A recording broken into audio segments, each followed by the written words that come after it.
Welcome to the deep dive. We are jumping straight into a really unique, I have to say, profoundly difficult stack of sources today. Yeah, that's the right word for it. Difficult. We aren't analyzing, traditional papers or news reports. Instead, we are immersing ourselves in these raw, unfiltered audio transcripts and recordings from some really high-stakes conversations. And these are happening in, of all places, digital communities, specifically Twitter Spaces. Exactly. And this material is, I think, extraordinary precisely because it lacks that media filter we're so used to. Yeah. What you're getting is the direct, immediate experience of people navigating these incredibly complex crises. Right. And they're multi-layered crises. I mean, they're technical, sure, involving cybersecurity, high-level intelligence, but they are also fiercely political. And most importantly for our focus today, they're intensely personal. It's pure human response under just extreme pressure. That's it. So our mission today is very laser-focused. This actually came out of a specific listener request, which was to conduct a really thorough analysis of the evolution of the severe personal and psychological struggles faced by one of the central figures in all these recordings. A highly respected cybersecurity expert we know as Alberto. Yeah. We're going to trace the full, and I mean the full brutal path of his crisis. And in doing that, we're exploring this painful central paradox. Alberto, he sets out to build a digital sanctuary, right? A crucial defense mechanism in this chaotic world of high-stakes tech. He's building a fortress. He's building a fortress. And our deep dive today traces the trajectory from that initial enthusiasm, successful community building, to the moment that safe space turns on its own creator. And it doesn't just turn on him. It leads to complete emotional destruction, professional abandonment, and even severe physical distress. We are essentially watching a high-security defense system collapse from the inside. That's the critical point, isn't it? Yeah. It's not just a story about some online drama. This is a security professional failing to secure himself. So let's unpack this. I think to understand the psychological collapse, we have to first establish who Alberto was at the beginning. His initial identity, the scope of his creation, and the significant pre-existing vulnerabilities that made him such a susceptible target. Absolutely. The foundation is key here. Alberto's professional and personal identity, they're deeply, deeply intertwined with the cybersecurity communities he spent years building. It's not just a job for him. Not at all. The language he uses, it suggests so much more than professional affiliation. It indicates this profound personal ownership and dedication. He repeatedly calls the community my creation, my work, and even my life passion. It sounds like it's an extension of his own identity, not some casual side project. It is his identity. And we're talking about a massive scale here. The sources note he was the founder of the very first cybersecurity community on Twitter, operating way back before 2021. And he eventually scaled that effort into two separate communities, each with, roughly 10,000 members? 10,000 members each. I mean, that requires just massive dedication, technical acumen, and crucially, people skills. You don't get 20,000 people to follow you without being good with people. And that work was driven by this explicit, stated humanitarian goal. He wasn't just building a discussion forum for tech bros. He was building an antidote. An antidote to what? To the chaos. His goal was to create a safe place where people felt protected, where they could talk calmly. He was deliberately contrasting this with the inherent toxicity, the aggression, the frequent unprofessionalism he saw everywhere else. So he was building structure and safety where chaos usually reigns. That's the mission. So on one hand, we had this hyper-successful architect, a creator dedicated to providing safety. But here's the crucial, contradictory personal paradox. This builder of boundaries was himself carrying an immense psychological weight. Exactly. And this is where his honesty is so striking, and perhaps, tragically, his undoing. He was remarkably open about his internal struggles. He cites battles with depression and what he termed post-traumatic state disorder. And what makes this so critical is his self-awareness. He openly acknowledged that his emotional state influenced his behavior. He even goes so far as to say that his condition made it irresponsible for him to take on new leadership roles. Which is a massive admission of vulnerability, especially for a community leader in a field like cybersecurity that prizes, toughness and control. Absolutely. It shows this tension between his public role, the strong, structured leader, and his internal reality. And this trauma wasn't abstract. It was rooted in very specific, defining experiences. The sources repeatedly reference this pivotal moment in his past. We're talking about the prison incident. Yes, the incident where he was unjustly sent to prison. For what? For doing the right thing. He reported a security flaw in a medical provider. It was an ethical, responsible act that exposed around 200 medical records that were already insecure. And instead of being praised as a responsible disclosure expert, he was punished. He was jailed. It's unbelievable. That story is cited worldwide, often, as a textbook example of bureaucratic idiocy. Punishing the messenger for exposing negligence. If you, the listener, look up Alberto's work, this history fundamentally informs everything he does. Yeah, it has to. He is someone who has personally experienced the catastrophic failure of the system to protect him when he acted ethically. And that history, it translates directly into his online behavior. He describes himself as being on high alert to changes, particularly sensitive to shifts in tone or, perceived ambiguity in online interaction. Well, of course. If you've been systemically betrayed for doing the right thing, your baseline state is defensiveness. You're constantly scanning the environment for the next unexpected attack. It's a survival mechanism. So what was his coping mechanism? He didn't check out. He didn't hide. No, he did the opposite. He returned to Twitter and began building these huge, complex communities explicitly to keep his mind busy. It was this intensive, high-productivity attempt to find a place to heal. And crucially, to avoid having to think about painful emotional things. Exactly. The community was initially a highly successful, large-scale form of self-distraction and really self-medication. And it worked, until the chaos he was trying to fend off became embedded within the creation itself. Which is where we have to place this fragile humanitarian foundation within the context of the high-stakes, unfiltered environment he was hosting. Even as he was curating calm, the subjects he was dealing with were explosive. It is just jarring to consider that this personal fragility was operating right next to conversations about, military corruption and cartel operations. We're talking about serious, sensitive intelligence. Precisely. And the sources give us this vital context. I mean, these spaces were deeply embedded in the world of political intelligence, cyber ops, illicit trade. We hear discussions involving state corruption, high-level cartel operations. They use that term, arropito. Arropito, yeah, which is a specific term for corruption or, high-level illicit activity. It immediately signals that these conversations were about life and death consequences, not just casual banter. And we also hear about topics like the military theft of petrol in Mexico. I mean, this is not theoretical cybersecurity talk. This is deep intelligence work happening in public. Exactly. And you have figures like Hector Lopez, who are respected figures operating globally, choosing these extremely chaotic, unfiltered Twitter spaces specifically for insulation. Insulation from what? From compromised or surveilled local media channels. When you're discussing making an elephant disappear from an office, which is a metaphor for removing a huge amount of stolen goods or making a major corruption scandal vanish, you need a platform that is resistant to censorship. So the chaos itself, ironically, acted as insulation. It was a feature, not a bug. So the community was simultaneously a safe space for people to heal and a high-pressure valve for global intelligence discussion. That's a volatile mix. Incredibly volatile. And alongside the heavy political intelligence, you also had pure bleeding-edge technical talks. Right. Discussions of post-quantum security, Nuda Nexus, proof of resonance. And these technical terms, post-quantum security, for example, they're critical because they ground Alberto in the highest echelon of the cybersecurity world. They prove his competence. But they also show the relentless intellectual pressure he was under. And on top of all that, the environment had a built-in culture of aggressive online confrontation, thanks to some of the co-hosts. Like host Hill, who embraced an unfiltered mandate, performing digital confinement of AI, deliberately pushing boundaries. So Alberto was trying to impose this humanitarian structure come on an environment that inherently thrives on volatility, on intellectual friction, and high-stakes chaos. The scale of the task was immense, and it just set the stage perfectly for the systematic harassment that followed, which exploited his one crucial weakness, his humanity. Right, so the moment the safe space failed was when one individual decided to weaponize the open platform and Alberto's vulnerabilities. We need to detail the specific acts of bullying, manipulation, and confrontation that catalyzed the crash. And this focuses on one individual, referred to as T. T's systematic attacks are the central point of failure. But let's pause for a second because there's a really interesting dynamic here. Alberto, the architect of security, initially granted this disruptive individual, T immunity. Immunity.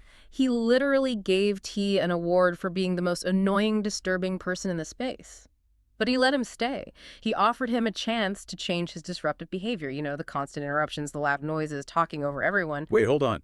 Alberto gave the most annoying person an award and let him stay. That seems like a massive failure of judgment for someone who just identified himself as struggling with trauma and needing rigid structure. He does. Was he trying to apply, like, a therapeutic approach in a place that required rigid security protocols? I believe that is the core tragic miscalculation.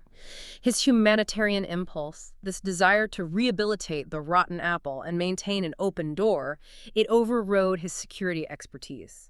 He wanted to believe the safe space could heal everyone, even those who actively sought to destroy it. And that tolerance was immediately exploited. Immediately and brutally. The sources indicate the attempts at community rehabilitation failed spectacularly. T's behavior didn't just persist. It escalated into targeted, systematic daily harassment over months. This wasn't random disruption. It was a calculated, sustained campaign against a known, vulnerable target. And the methods were just intensely personal. Oh, yeah. We see clear, repeated examples of targeted verbal abuse, specifically questioning Alberto's sexual orientation. T repeatedly used phrases like, "Alberto, why do you see so much gay content?" and "Alberto, why are you so gay?" It's just such specific, deliberate harassment designed purely to create self-doubt and emotional pain. And the damage was engineered to spill beyond the live audio. This is where the nexus of human cruelty and platform architecture becomes a true psychological weapon. You're talking about the space titles. Exactly. Use these malicious comments in the titles of the Twitter spaces. For instance, titling a space, "Alberto is very gay." And this is the architectural failure, right? This is crucial for our listeners to understand. That maliciously titled space was then scraped and analyzed by the platform's proprietary AI, Grok, which is an LLM tied directly to the platform's search and summarization features. So it processes that malicious title as if it's factual conversation data. And the consequence is just devastating reputational damage. Search results about Alberto, this cybersecurity professional who lives his life with radical transparency, they started incorrectly concluding that he speaks openly about how it feels to be gay in Uruguay. It's a complete fabrication generated by an algorithm interpreting malicious data. Exactly. Alberto deeply values transparency, but he felt his identity was being maliciously manipulated and redefined by someone else's targeted harassment. It's a perfect example of how a casual troll can weaponize the automated scraping architecture of a platform to inflict real-world, irreversible reputational harm. The platform was designed to amplify the cruelty. It was, and the emotional violence, it went further than just words. T's communication was described by others as highly aggressive, like destroying people in 10 minutes. The level of intimidation was staggering. And didn't one friend provide some really disturbing testimony? Extremely disturbing. They noted T sent them intimidating material. They mentioned receiving F pictures of knives and all this like evil S like dark stuff. Wow. And this raised genuine fears for the friend of being unjustly labeled a Keef terrorist or some like mass murderer. So that moves the confrontation from simple trolling to psychological warfare. It's designed to instill genuine terror and fear of being digitally framed for criminal activity. It's calculated. Another friend specifically stated they believed T was sent in to like ruin Alberto's day.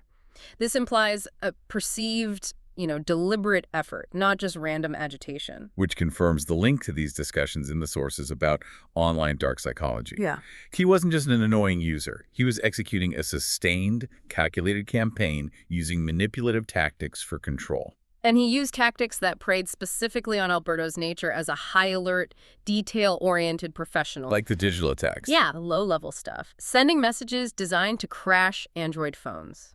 It's not a catastrophic hack, but it's a calculated, repetitive annoyance designed purely to disrupt the focus of a person already struggling with high alert. And the mocking of his English. The relentless mocking of his English, even though Alberto was constantly encouraging others with limited English, like a friend from Croatia. Yeah. This wasn't about communication efficiency. It was about humiliation.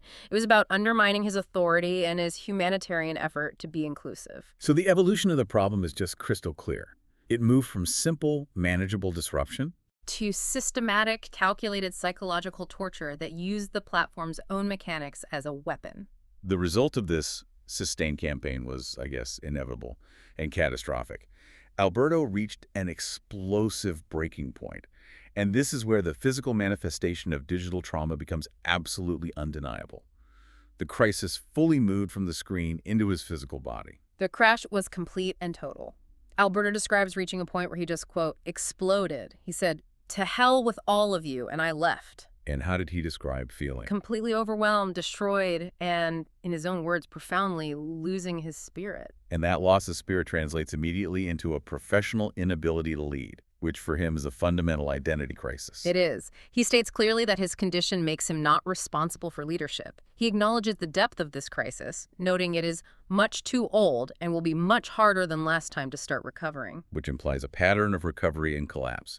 But this collapse is the deepest one yet. By far. And what is particularly heartbreaking is the severe dissonance between his initial intention and the ultimate reality. He created the community seeking peace and relaxation, but he achieved the complete opposite. He described it as a place that became chaotic in place where all the kind of things that you can imagine that unbelievable, crazy, stupid happened. The systemic breakdown was triggered by this intense, sustained failure to achieve his core goal.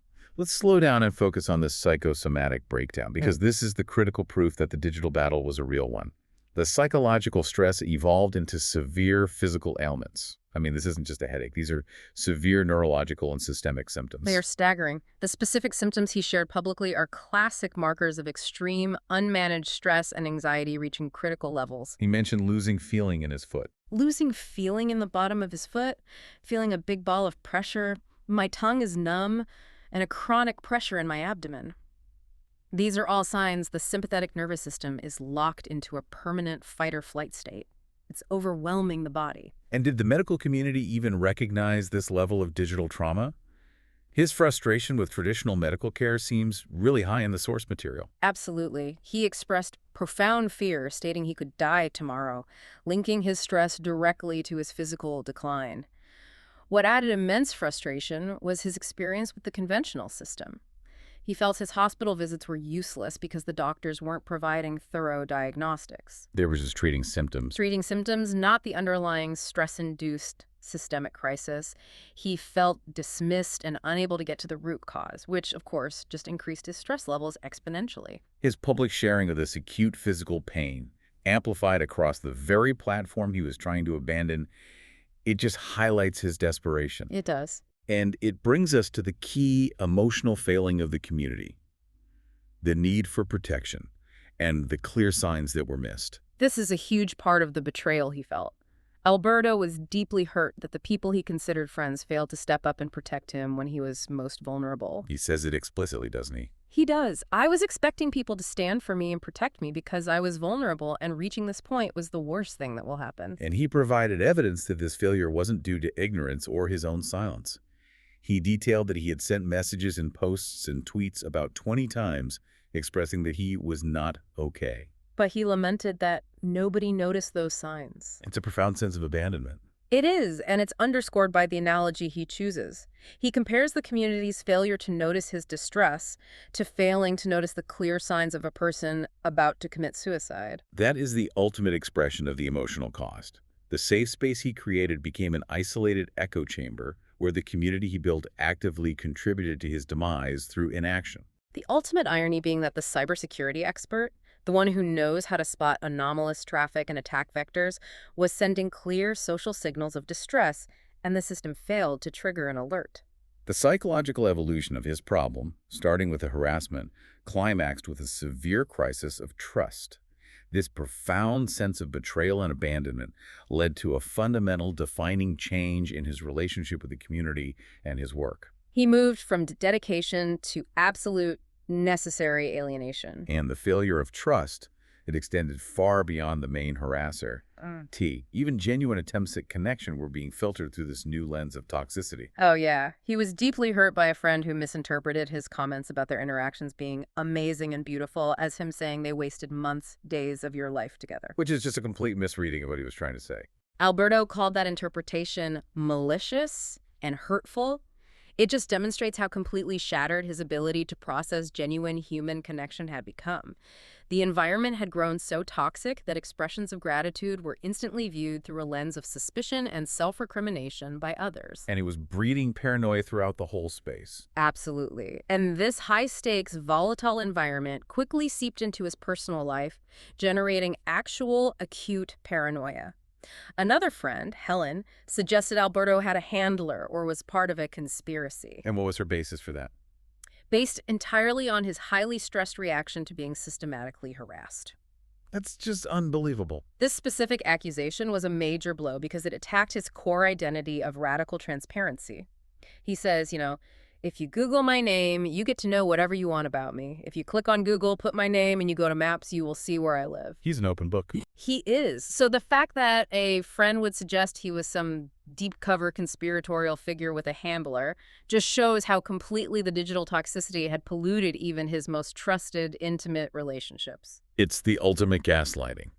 The systemic campaign and the resulting suspicion were successfully creating the very paranoia they were accusing him of harboring. He recognized it himself. He said, "It's me to be paranoid with people like her and what's going on together." The victim of malicious digital manipulation is now exhibiting the very paranoia the harassers sought to induce.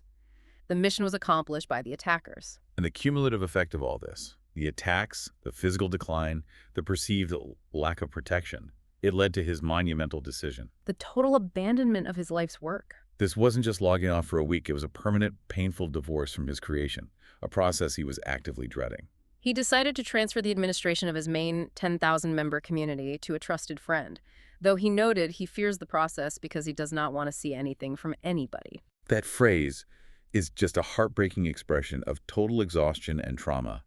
Anything from anybody. He even considered more drastic measures, blocking and removing all the people who regularly visit his spaces and the communities for failing to stand up for him. It's the ultimate act of self-protection. The total rejection of the safe space that failed to protect its own creator. Yeah. And for a man who grounds his identity in structure and professional success, this failure is devastating on a much deeper level. He explicitly references his certification as a project manager from the PMI. The Project Management Institute, a body that defines global standards for project management. For a professional who is certified by the PMI, finishing a project successfully means the world. It's an affirmation of his structural integrity and professional competence. So the failure of this community project, which was intended as a place of healing and structure, it became a catastrophic personal and professional failure. It wasn't just losing a community. It was the failure of his entire identity as a builder, a manager, and a responsible leader. The emotional damage is now compounded by the perceived failure of his core professional self. He had to choose between the survival of the project and the survival of himself. And in that ultimate moment, he chose the survival of the crucial node, himself. Despite the profound betrayal and the sense of professional failure, the sources do show these powerful attempts by genuine friends to help Alberto cope and chart a path forward. And the advice was practical. It was this blend of urgent personal health restoration with critical digital strategy. The healing prescription from his good friends was essential because it forced him back into the physical world, didn't it? It did. They were relentlessly checking if he had eaten or slept, reminding him, take care of your body and be a good animal. This is a vital, grassroots attempt to anchor him back to his physical existence, which the digital world had forced him to ignore completely. And they were strongly emphasizing immediate digital boundaries. Oh, yeah. Suggestions to block people, get rid of the rotten apples that spoil the bunch, and crucially, to take a complete break. The consensus among those trying to help was unanimous. Survival required a strategic physical separation from the source of the toxicity. They also suggested low anxiety, real-world self-care strategies. Things like focusing on real-world interaction. I think someone suggested volunteering to feed stray dogs. Just to relieve anxiety by moving away from the screen and those malicious online characters that had consumed his mind. There was one analogy they introduced that was particularly powerful, especially for a technical mind like his. The idea of white space from graphic design. That's right. The concept states that to clearly see the core message, you have to pull back and allow sufficient rest or white space to prevent mental clutter. It's a great analogy. It is. In this context, rest wasn't a luxury or a sign of weakness. It was a necessary component of clarity. He needed to clear the clutter of a 10,000-member community to see his own core message and purpose again. But if he was to return to this world, he couldn't do it as Alberto the Vulnerable, who had just suffered this massive public attack. No way. The advice quickly pivoted from self-care to necessary resilience strategies for high-stakes online work. And this is the ultimate sad commentary on authentic vulnerability in the digital age. They suggested he adopt a new identity. Return under a different avatar, be Chilito Keto, whatever you want, to create distance and psychological protection. This anonymity, or at least pseudonymity, is a necessary field that the transparent, ethical Alberto was unwilling to use until he was nearly destroyed. They also suggested a different hosting strategy, technically. Yeah, using spaces only to monologue or to sing songs, basically removing the ability for others to speak. This locks down the environment. It makes it safe and controlled because he eliminates the possibility of interruption or targeted attacks. It removes the two-way street that created the vulnerability in the first place. Exactly. But critically, the defensive strategy was highly emphasized, reflecting his background. Alberto noted the importance of documenting everything, including the paranoia, as evidence for potential future legal action. This is a crucial technical nugget we should elaborate on. He detailed the correct legal way to capture evidence, specifying the necessity of a machine, snapshot, metadata, and timestamps, noting that a simple screenshot alone is not valid to prove anything. And that distinction is so important. Why? For our listeners, why is that so important? It boils down to non-repudiation in a digital context. A simple screenshot is easily fabricated, manipulated, or taken out of context. To prove the origin, the integrity, and the time of a digital event in court, especially involving platform conduct or targeted harassment, you need the underlying data. The guts of the machine. The guts. A machine snapshot captures the metadata, the IP addresses, the timestamps down to the millisecond, and the environmental context that proves the evidence wasn't tampered with.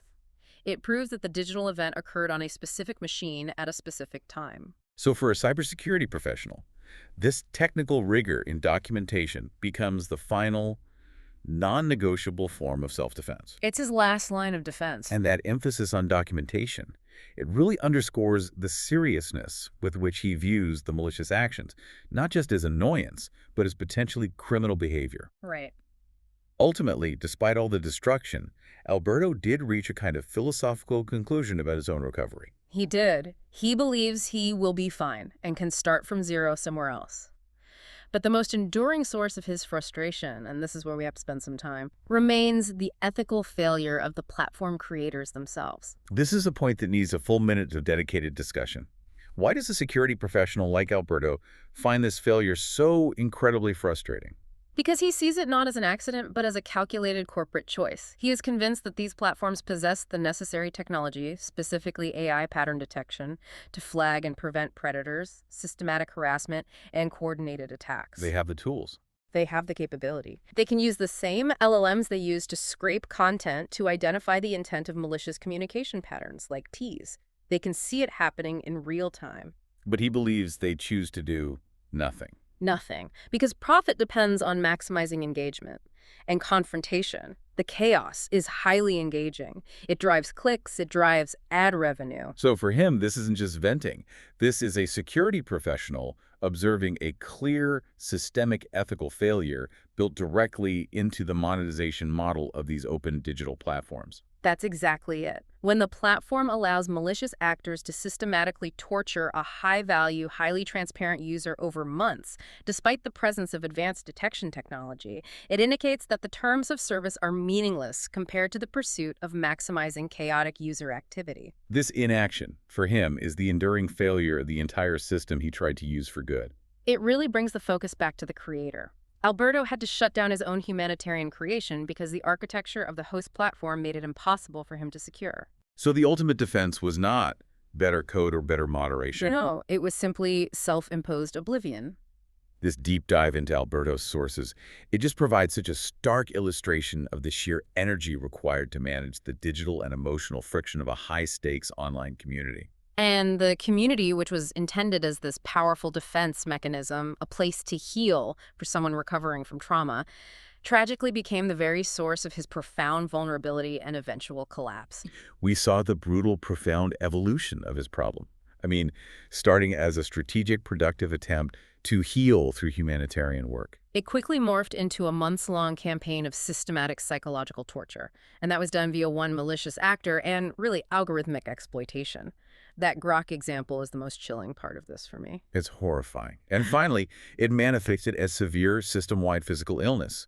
The only viable path forward, as we saw, was the complete and total abandonment of the project that had come to define his professional life. This really forces us to confront the true staggering cost of unfiltered communication. And while, high-stakes figures like Hector Lopez needed that chaotic environment for insulation from surveillance. That chaos carried a massive human price tag for the creator who hosted it. Absolutely. It underscores the necessity of immediate, non-negotiable personal boundaries, particularly when you're attempting to build these decentralized open networks. If you, the creator, are the single point of failure, the most crucial human node, you have to institute the security protocols required to protect that node. Even if it means sacrificing the project itself. Even then. So what does this all mean for you, the learner? In a world of increasing digital chaos, where does your dedication to open humanitarian communication end and your necessary self-preservation begin? And when does providing a chance to a disruptive element, like Alberto did with tea, cross the line from a humanitarian effort into a catastrophic act of self-sabotage? It's a fine line. It really is. So we'll leave you with this provocative thought, rooted in Alberto's failure as a PMI-certified professional. The most resilient network isn't always the one with the best code or the most decentralization. Sometimes it's the one where the single crucial human node, the individual creator, knows when to execute a freeze or shut down protocol entirely. Accepting the failure of the project, if it means preventing catastrophic personal collapse, is often the highest form of professional and personal defense. That choice, the choice to disappear, is the ultimate security protocol.